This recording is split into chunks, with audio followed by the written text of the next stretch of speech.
یکیش یحیی ابن یحیی لیثی اندلسی بود. گفت که پسرم این همکلاسی‌هات کجا رفتن؟ گفت که استاد گفتن که در مدینه فیل آوردن. در مدینه جزیره العرب فیل نیست. اینا دارن میرن تماشای فیل. سرشو تکون داد استاد. گفت پسرم شما یحیی بیا نزدیکتر پسرم، شما دوست ندارید برید بیرون تماشای فیل بکنید؟ این شاگرد سکوت کرد، بعد صورتشو بلند کرد، تو چشم استادش نگاه کرد، گفت استاد فیل من تویی، من آمدم به تماشای تو. استاد وقتی این ادب و این رجاحت عقل در این دانش آموز و این طلبه دید، گفت پسرم بیا نزدیک، بیا پسرم بیا نزدیک. کل وجودشو در اختیارش گذاشت. و این یحیی ابن یحیی اللیثی یکی از دانشمندان به نام مسلمانان شد و جهان شد. ادب خیلی مهمه. پس هر انسان مسلمانی باید 4 مرحله رو بگذرد. طالب علم باشد، اول آداب خودش دارد، بعد عالم بشه، بعد عامل بشه، بعد معلم بشه، بعد مربی بشه. فرق است بین معلم و مربی ها. معلم کلمات خوش که به روح هم میتونه بگه، بیاد مسائل علمی رو نقل بکنه، انتقال بده، این معلمه. ولی مربی کسی است که همراه تعلیم علم نفوذ معنوی دارد تو رعیتش، تو مردمش، تو شاگردش.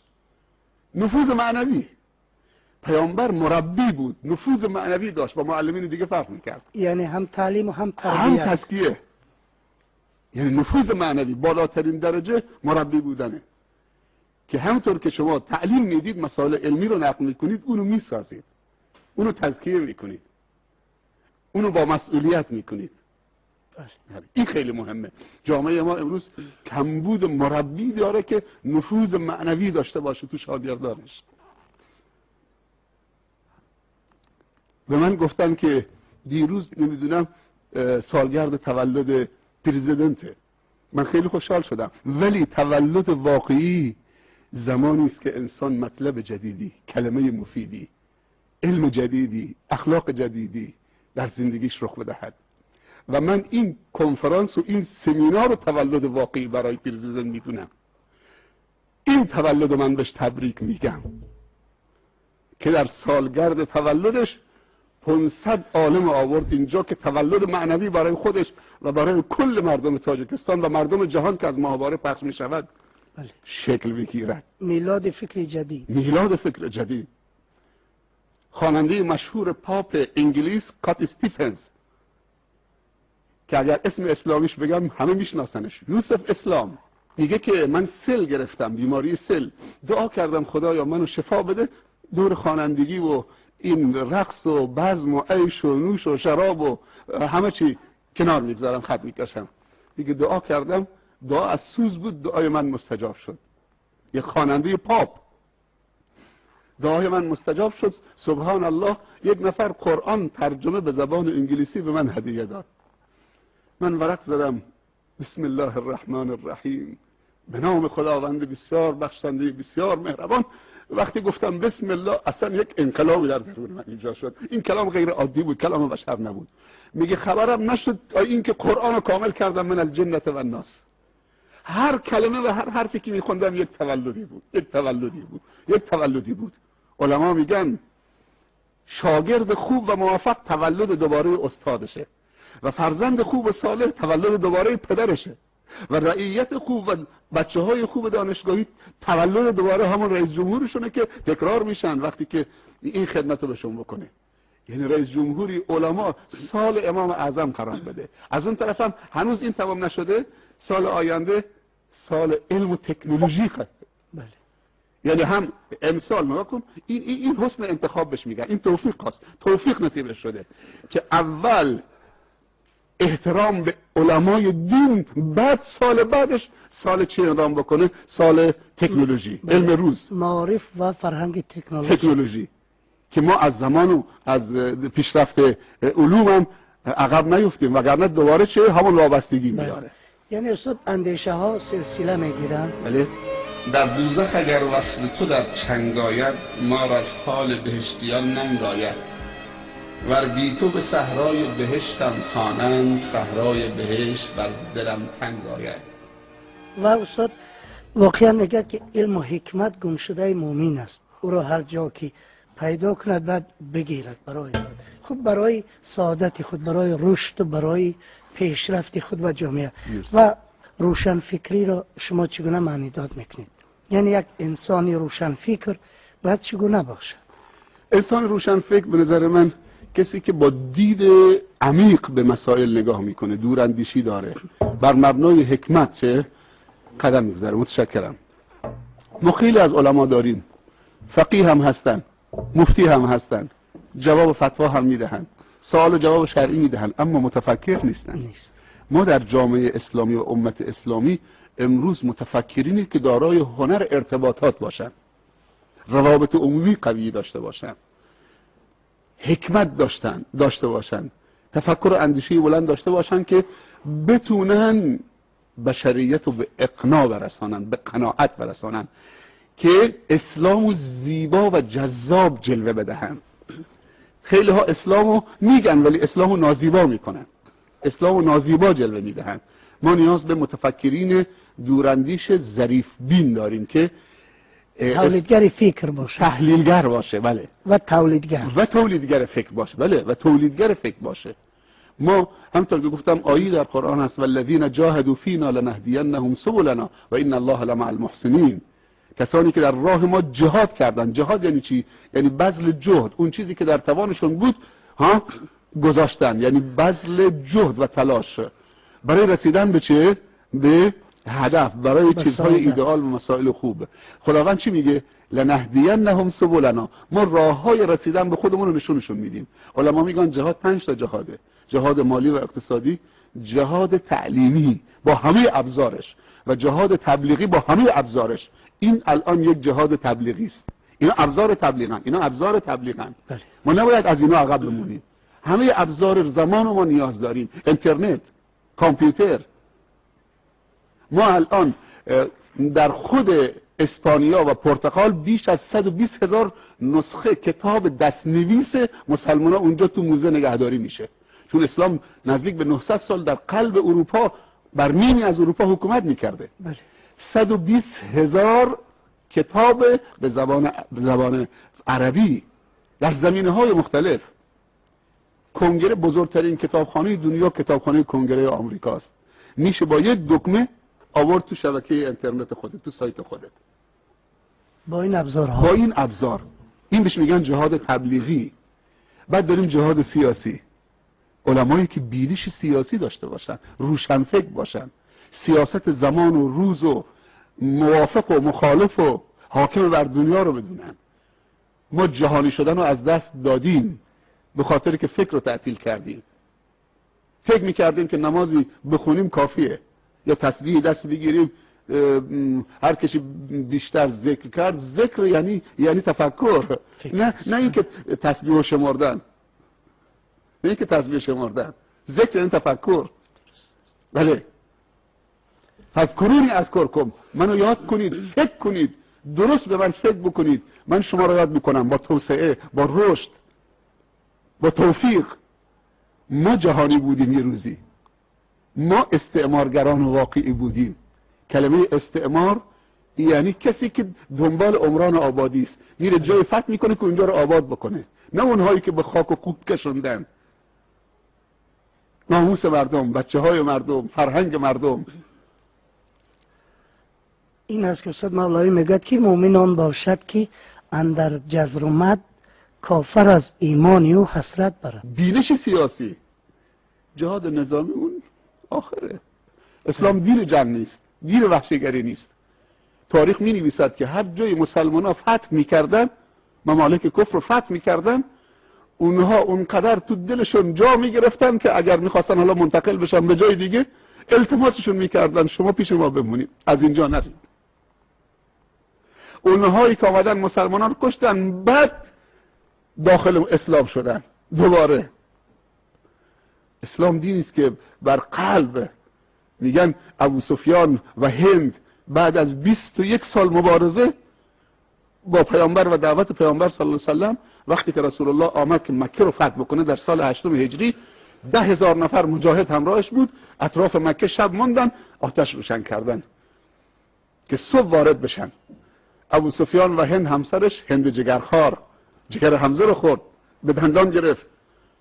رفتن بالای خانه، از اونجا دور مکه رو نگاه میکردن. شب 21 سال مبارزه، امروز همون محمدی که ما بیرونش کردیم، مال و اموالش مصادره کردیم، 10,000 مجاهد داره آمده که مکه رو بگیره. فکر میکرد که محمد مثل خودشه، شون قدرت دستشه، شمشیر دستشه. اسلام دین شمشیر نیست، دین قلمه. نون و القلم ما یسترون. دین معرفته، دین محبته، دین صفا و صمیمیته، دین خیرخواهی است. اسلام یعنی پرچم سفید. اسلام پرچم سرخ نیست، پرچم خون نیست. بله. این مرد و زن با هم دیگه صحبت میکردن. بعد یک دفعه یکیشون به دیگری گفت، حالا مهم نیست، 2 تا جمله گفتن. ابو سفیان به زنش گفت، زن، روزی که محمد رو از مکه بیرون کردیم، دل اهل مکه هم با خودش برد. زنش بهش گفت، مرد، بعد از 21 سال مبارزه من میبینم که اسلام از کانال دل وارد میشه، دل رو تسخیر میکنم. بعد آمدن پایین. فرداش صبح شد، رسول الله صلی الله علیه و سلم به صحابه به 10,000 مجاهد میتونستن که مکه رو به خاک و خون بکشونن، ولی اون که ملوک نیست،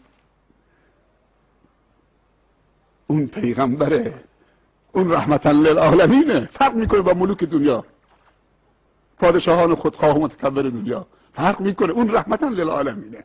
حتی برای ملوک و پادشاهان دنیا هم رحمتا للعالمین بود. گفت کسی شمشیرش نشونه کسی نده تو مکه که او حب انتقام بیاد. شمشیرها تو غلاف. جلو افتاد، یه چوبی دستش بود، این آیه رو تلاوت میکرد، قل جاء الحق و زهق الباطل ان الباطل کان زهوقا. بگو حق آمد، باطل نابود شد، ناپدید شد. ان الباطل کان زهوقا، حق مندگاره و باطل ناپایداره. بعد وارد شد، رفت با همون چوبی که دستش بود فکر جاهلی رو سرنگون کرد. اونجا بت‌ها رو سرنگون کرد. بت یعنی چی؟ یعنی افکاری که تبدیل به بت شده بود در درونشون، بعد تبدیل به سنگ شده بود. اول این بت‌ها در درونشون شکل گرفته بود، بعد آمده بود بیرون. بعد میزد تو شکم بت‌ها، سرنگونشون میکرد و میگفت قل جاء الحق و زهق الباطل ان الباطل کان زهوقا. بعد رفت روی پله بالا ایستاد، خطبه خوند، سخنرانی کرد، موعظه کرد. حالا اهل مکه همه ایستادن. سکوت فرما شد، گفت یا معشر قریش ما تظنون انی فاعل بكم اليوم. شما چی گمان میکنی درباره من 10,000 نفر همراهشا؟ امروز من چه کار میکنم در حق شما، در برابر شما؟ یک نفر بلند شد از وسط از کفار، گفت اخون کریم و ابن اخ کریم. سبحان الله، 21 سال با او جنگیدن، بیرونش کردن، ولی اونو میشناسن، میگن اخون کریم و ابن اخ کریم. تو برادر بزرگوار و با گذشتی ما هستید و بزرگواری و گذشت رو از تو سراغ داریم. و ابن اخ کریم و پسر برادر کریم و بزرگوار و با گذشت. پیامبر نگفت حتی مسلمان بشید. خوب دقت بکنید، اسلام تحمیلی و اجباری نه، نفاق ایجاد میکنه. گفت اذهبوا فانتم الطلقاء، همتون برید که آزادی. وقتی عفو عمومی صادر کرد، حالا کسی نمیره. گفتن این عظمت فقط در اسلام.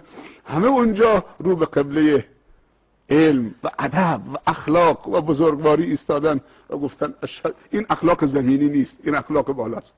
اشهد ان لا اله الا الله و اشهد انک رسول الله. جالبتر از این، ما وقتی کسی به ما بد کرده، بعد ضعیف می شود، ما انتقام از او میگیریم. اما پیامبر صلی الله علیه و سلم از این صاحب منصبان انتقام نگرفت. آمد 3 تا جمله گفت. گفت هر کسی به مسجد الحرام پناهنده شد در امانه. هر کسی رفت به خانه خودش پناهنده شد، در قفل کرد، در امانه. و هر کسی پناهنده شد به خانه ابو سفیان بزرگ مکه در امانه. یعنی ابو سفیان رو کاری کرد، اون بزرگ بود، نگفت بهش مؤمن بیا مسلمان بشو، گفت هر کسی به خانه ابو سفیان بزرگ قریش هم پناهنده شد اون در امانه. اونقدر بهش احترام قائل شد که ابو سفیان دیگه تسلیم شد.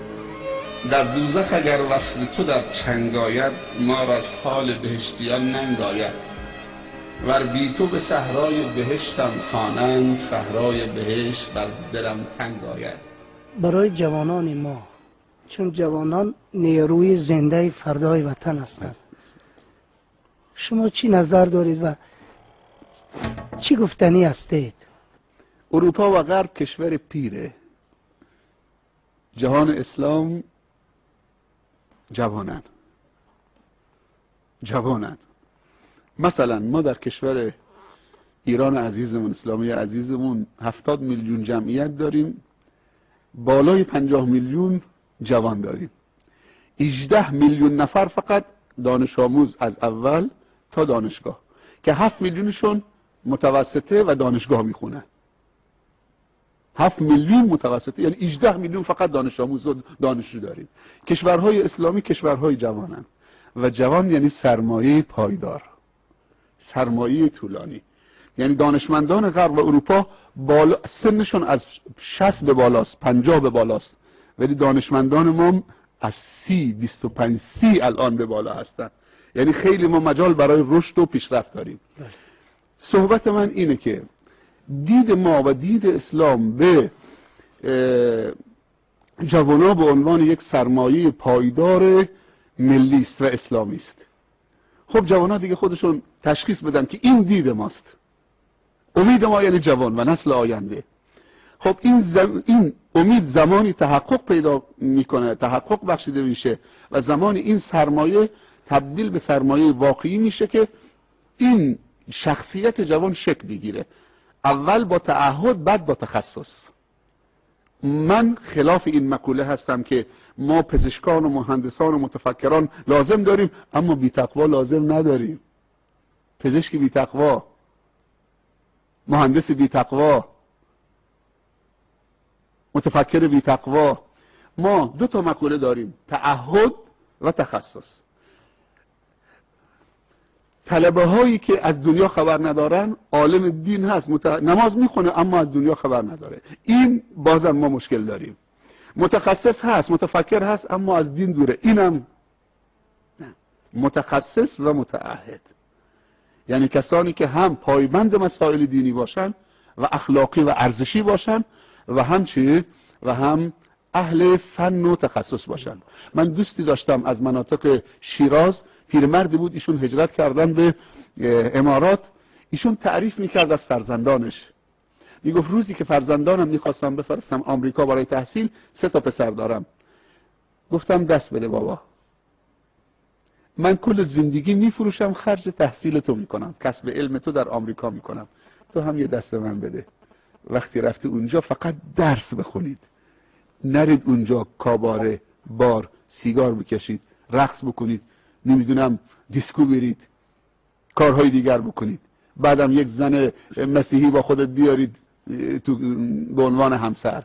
دنبال علم باشه، دنبال علم. میگه پسرم دکترای ژنتیک گرفت، یک نخ سیگار در اون 15-16 سالی که او تو آمریکا بود که همه چی آزاده، یه نخ سیگار نکشید.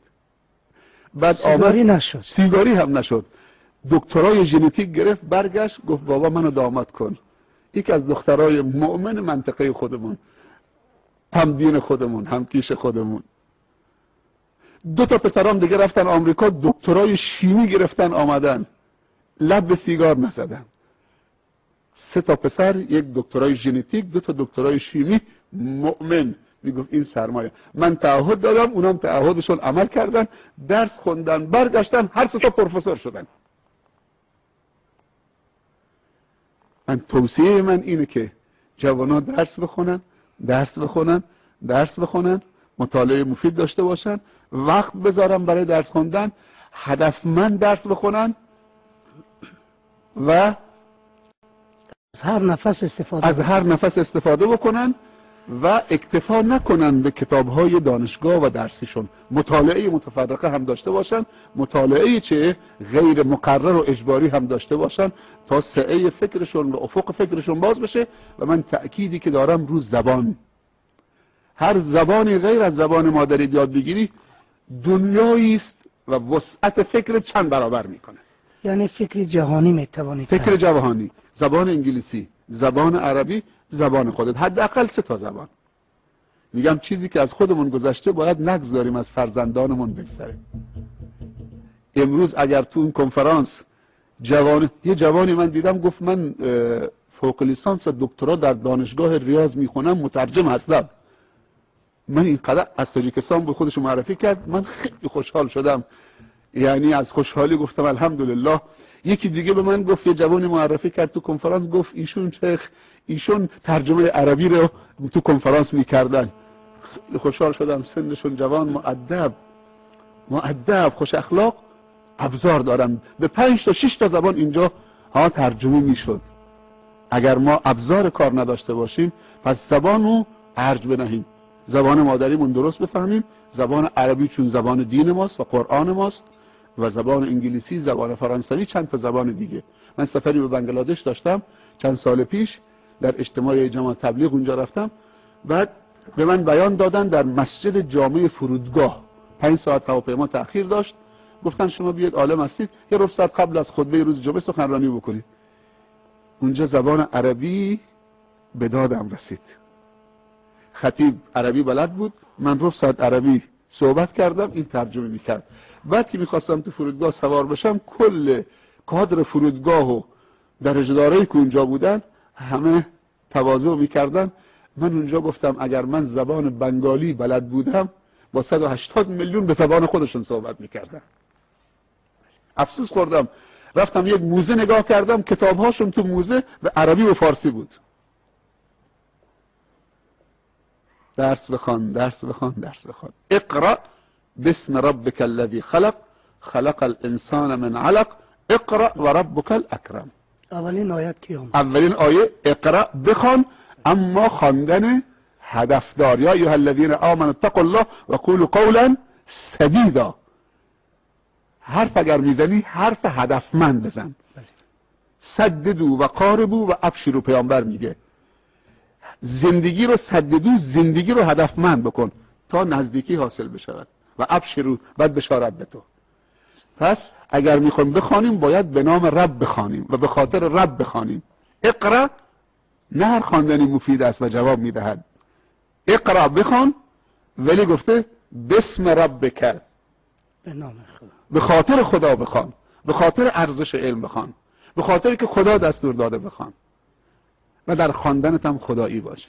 فکر میکنم که بسیار صحبتی عالی بود. انشالله برای بیننده ما و بیننده ما از این صحبت برای خود یک معنی میبردارد. این انشالله مستفید شد از این صحبت و تفکر میکند که پس چی باید کرد، یعنی رسالت انسان در این دنیا برای چیست. بازم از شما یک جان تشکر، چون خیلی ممنون. منم وقت بسیار قیمتی خود را دریغ نداشتید و دعوتی ما را پذیرفتید. زنده باشید استاد عزیز. خیلی ممنون. منم از همه شما و در رأس این برنامه خود جناب عالی ریاست محترم جمهور که ما رو دعوت کردن و با مردمش معرفی کردن ما رو در کشور خودش و جمع ملت خوب خودش قابل دونستن، لایق دونستن. من بی نهایت تشکر میکنم و برای دولت و ملت عزیز و دوست داشتنی تاجیکستان که خانه دوم خودم میبینم و کشور دوم خودم میبینم، آرزوی موفقیت و سربلندی و عمران و آبادی در همه زمینه‌های زندگی مادی و معنوی از خداوند متعال دارم و امیدوارم که همه ما و شما در همه امورات زندگی خاتمه به خیر بشیم. التماس دعای خیرم از کل مردم تاجیکستان دارم. تشکر بسیار. علامه اقبال میگه که در جهان بال و پری خیش کشوده ناموس، که پریدن نتوان با پر و بال دیگران.